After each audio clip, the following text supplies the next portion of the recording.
안녕하세요, 미루입니다. 오늘은 제가 책에 대한 아주 사소하고 시시콜콜한 이야기를 해보려고 카메라를 켰습니다. 제가 요즘 읽고 있는 책을 소개해 드릴게요. 저는 아룬다티 로이의 작은 것들의 신을 읽고 있습니다. 이 책을 잡은 지는 한 4일 정도 됐던 것 같아요. 제가 보통 책을 읽으면 하루 이틀 안에는 읽는 편이긴 하거든요. 근데 이 책은 진도가 좀 잘 안 나가더라고요. 그러면서 제가 깨달았던 게 내가 여태까지 책을 너무 속독했다라는 자각이 들었습니다. 작은 것들의 신 같은 경우에는 제가 읽었던 소설 중에서도 굉장히 밀도가 높고 문장이 촘촘하고 스토리가 약간 좀 이렇게 좀 헷갈린다고 해야 될까요? 등장인물도 그렇고 인도의 역사적 배경 지식에 관한 것도 좀 알고 있어야 이해가 쉽고 그래서인지 초반에 굉장히 이거를 계속 읽어야 될까라는 생각도 들었는데 또 어떤 부분에서는 너무 좋아가지고 그래 끝까지 읽어보자라고 했는데 한 반 정도 읽으니까 이제 진도가 좀 나가기 시작한 것 같아요. 이게 좀 안 읽을 때는 저는 속독을 멈추고 좀 천천히 몰입해서 읽어보자 하면서 그 문장 단위로 읽으려고 노력을 하거든요. 보통 저는 막 속독을 할 때는 챕터 단위로 이제 읽는데 이거 같은 경우에는 한 문장 한 문장에 좀 집중을 했어요. 그러다 보니까 그 전에는 눈에 들어오지 않던 어떤 단어라든지 작가가 이거를 어떻게 썼는지라든지 이 책의 분위기 이런 것들을 좀 더 쉽게 느낄 수 있더라고요. 요즘에 술술 잘 읽히는 책 이런 거에 대한 소개도 많잖아요. 근데 술술 잘 읽히는 게 과연 좋은 건가? 책을 많이 읽는 게 좋은 건가? 라는 생각을 개인적으로 좀 새삼스럽게 요즘 하고 있습니다. 요즘에는 텍스트나 컨텐츠가 워낙 많잖아요. 스마트폰으로도 뭐 유튜브, 인터넷 기사, 뭐 블로그, 인스타그램, 소셜미디어 같은 것을 포함해서 읽을 거리, 볼 거리가 굉장히 많은데 그 가운데에서 하나도 제대로 못 보고 있다는 생각을 할 때가 있어요.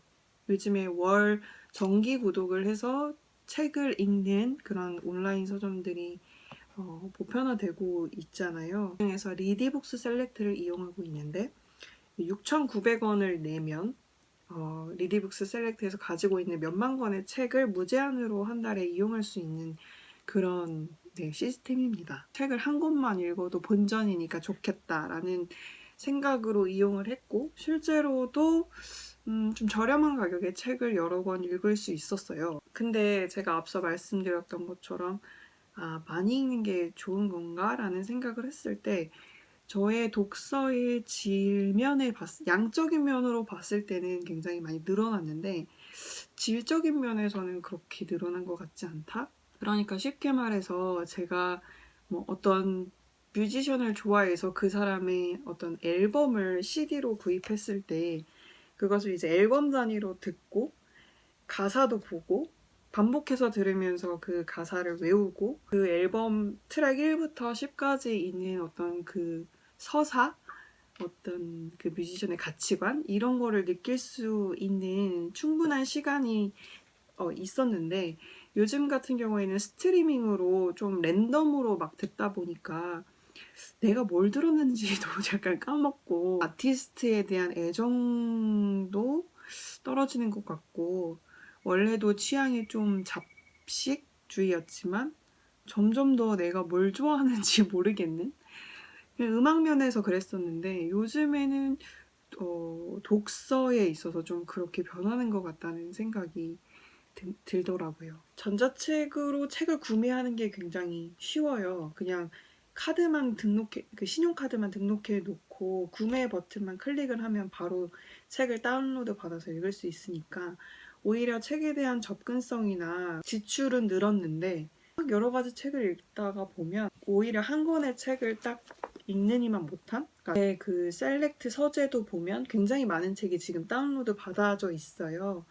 왜냐하면 공짜니까 좀 흥미가 간다 싶으면 이제 도서관에서 책 빌려오는 것처럼 이제 서재에 많이 담아놓는데 그 중에서 완독을 하는 책도 별로 없고 정말 내가 이 작가의 책, 이런 류의 책을 읽어보고 싶다가 아니라 좀 비자발적으로, 수동적으로 내가 그 책을 선택한 느낌? 말이 좀 안 맞을 수도 있는데 내년에는 어떤 책을 어떻게 읽을지 그런 것들을 좀 사유하고 있습니다. 이번 달에는 종이책을 읽었어요. 전자책은 거의 읽지 못하고 이 네 권의 책을 갖고 와서 근데 이렇게 저는 항상 종이책을 읽을 때 이렇게 항상 펜을 들고 있거든요.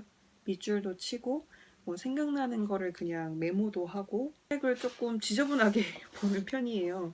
전자책 헤비 유저지만 이번 달에 이렇게 종이책을 읽으면서 종이책이 좋긴 좋다라는 생각을 했습니다. 내년에는 종이책을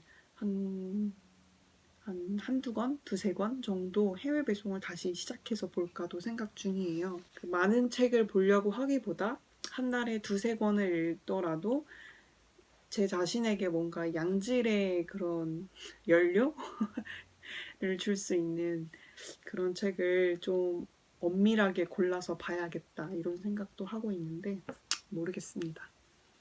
팁이라면 팁일 수 있는데 저는 항상 이렇게 좀 두께가 있는 소설책을 읽을 때는 줄거리나 등장인물의 이름을 쓰면서 소설을 읽어 나가는 편이에요. 이런 습관이 왜 들었나 싶은데 제가 이제 영문학과를 나왔거든요.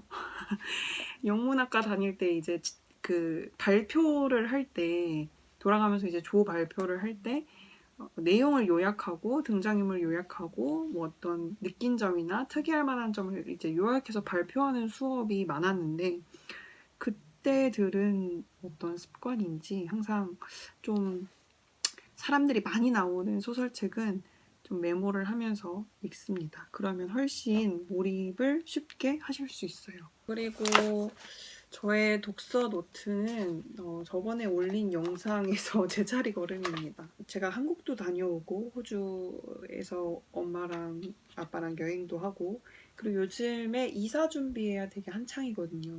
제가 여기 4년 반 동안 요 집에 살았는데 쉐어를 하면서 살았는데 이제 좀 쉐어를 안 하고 남편과 둘만 살 수 있는 공간을 찾고 있어요. 그래갖고 지금 머릿속이 좀 어수선해서 책도 그래서 진도가 안 나가는 걸 수도 있고 또 독서노트도 좀 손이 잘 안 가는데 이제 이사를 마치면 예전처럼 좀 활발하게 적극적으로 성실하게 써나갈 예정입니다. 혹시라도 제 유튜브를 보시고 굉장히 성실하게 독서노트를 쓴다라고 생각하실 수도 있는데 저도 머릿속이 복잡하고 좀 그럴 때는 손을 놓습니다. 네. 제가 이사를 해야지 매년 생각만 하면서 이제 4년 반 정도가 흘렀던 거였거든요. 그 여름은 올해 이곳에 남아라는 책을 읽으면서 그게 어떤 건축 설계 사무소에서 벌어지는 일이에요. 그러면서 거기에서 건축과 실내 건축과 어떤 공간에 대한 이야기가 계속 나오는데 내가 사는 공간, 집에 대한 개념이 머릿속에서 약간 재정비가 되면서 지금 살고 있는 이 집을 내가 집이라고 생각 안 하고 약간 임시 거처? 좀 극단적으로 말해서 임시 대피소라고 생각하고 있었구나 라는 걸 생각하면서 이 책을 읽다가 굉장히 충동적으로 부동산에 이메일을 보냈어요. 나 이사 갈 거다. 또 다른 책을 읽을 때도 어떤 공간 개념 그런 거에 대한 뭐 묘사라든지 뭐 문장이라든지 이런 것들이 좀 많이 눈에 들어오는데 그럴 때마다 약간 세상이 나한테 말을 거는 느낌? 그런 느낌 아시나요? 그런 느낌이 좀 들더라고요. 물론 관심을 가지고 있으니까 그게 눈에 보이는 거겠죠. 근데 약간 누가 나한테 뭘 가르쳐 주려고 자꾸 이거를 보여준다 이런 느낌이 좀 들더라고요. 네. 안 그래도 여기 약간 타로점 보는 데 같은데 제가 그런 얘기를 그리고 혹시 책에 대해서 공유하고 싶으신 점이 있으면 언제든지 댓글로 남겨주세요. 소재를 던져주시면 제가 덥석 물어서 영상을 만들어 보겠습니다. 그럼 오늘도 영상 봐주셔서 감사하고 다음 영상에서 뵐게요.